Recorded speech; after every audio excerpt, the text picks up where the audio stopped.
That's why Dave Rubin left the company. And now all of a sudden he's getting funded by the Koch brothers, and all of a sudden his opinions are very different. Last year, TYT's Anna Kasparian called out former co-worker and friend at TYT, Dave Rubin, for leaving the Young Turks because he wanted to make more money.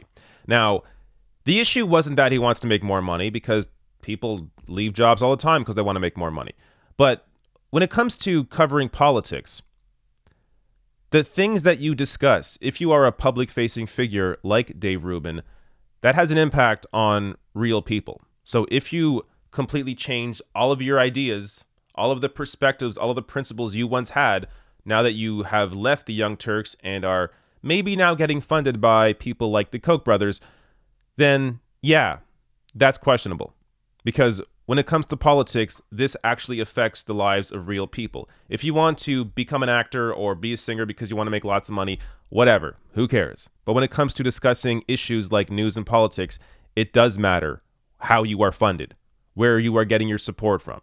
So, as I said last year, Anna Kasparian called this out, and we just now recently saw Dave Rubin's reaction to this. So, check this out. Can I please finally tell the truth about why he left the Young Turks? He wanted to make a 6-figure salary to host a 30-minute-a-week show when everyone here, because we work for an independent news company, was getting paid far less while working 12-hour days. That's why Dave Rubin left the company. And now all of a sudden he's getting funded by the Koch brothers, and all of a sudden his opinions are very different. He has no political identity. He is not an honest actor. He is not an intellectual. He is a fraud. That's who Dave Rubin is. I wish I knew how she really felt. Boy, that's. But no, quite where to begin. Fraud, lazy, avaricious. Immoral. You wanted more money. First off, I never asked for. It's so silly to even, unfortunately, to have to talk about these little nonsensical things, because I like talking about ideas, not about people. I never asked for more money. That's number one. I left. I told them I was leaving, and I left. There were no negotiations. That's it. Actually, my executive producer, who I brought with me, they offered to double his salary if he stayed. So together we would have made more money if we'd stayed. But that has nothing to do with nothing. Does it make you angry seeing that? No, it's kind of pathetic, really. I'm not funded by the Koch brothers. I wish I was funded by the Koch brothers. That would be nice. I wouldn't be wearing H&M underwear. It's like.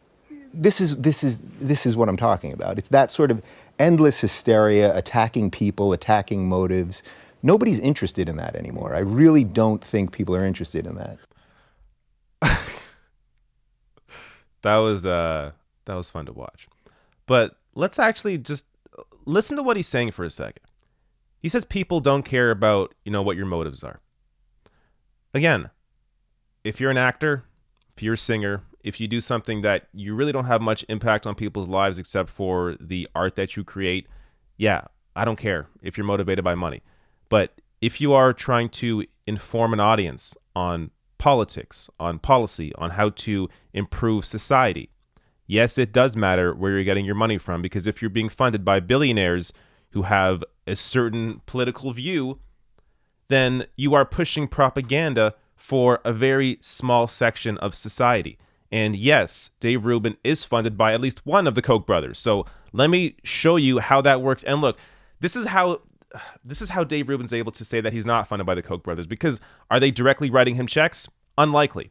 But this is how he is funded by the Koch brothers. So Rubin Report is a product of Learn Liberty.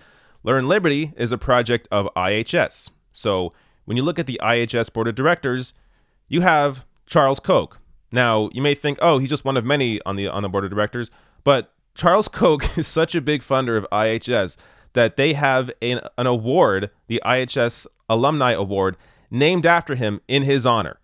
So Charles Koch, who funds IHS, who funds the Rubin Report, this is how the process works. So are billionaires directly cutting checks to Rubin or even these other conservatives? No, but what they do is they put their money through these different organizations so that it allows people like Dave Rubin to say, oh, no, I'm not funded by these billionaires, even though he is, just indirectly. So this is how the grift is done. Now, again, I don't care if you're motivated by money in an industry that doesn't have a direct impact on people's lives. But When you are Dave Rubin, somebody that is propped up by Koch brother money, somebody that's propped up by conservative billionaire money whose only aim is to cut taxes for themselves, is to improve their own lives by keeping their own money as billionaires and not helping society whatsoever. Yes, it does matter that you're being funded by the Koch brothers, and I'm glad to see, or I loved it when Anna called out Dave Rubin last year, and it's funny to see the fraud at work here pretend that, oh no, people don't care about motives. No, I didn't want more money. What are you talking about? Even though Dave Rubin's opinions on issues did a complete 180 once he left TYT and began getting funded by the Koch brothers.